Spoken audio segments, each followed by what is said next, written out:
I definitely have a couple of thoughts that I want to share with you guys. I thought this was super interesting. So, when Onyx was growing up, it took him about 4 months to learn how to say words. Now, it has taken Orbit exactly 4 months to start copying new words from Onyx. Is this a coincidence or is that a clue?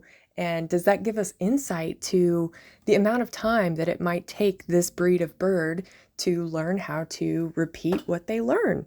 I mean, we can all see their wheels turning when they're thinking and discovering and trying to figure out puzzles. But I feel like this is a really big indicator, a really big clue. 4 months. Give it time to shake and bake, you guys. Thanks for watching today's video. We hope to see you on the next one.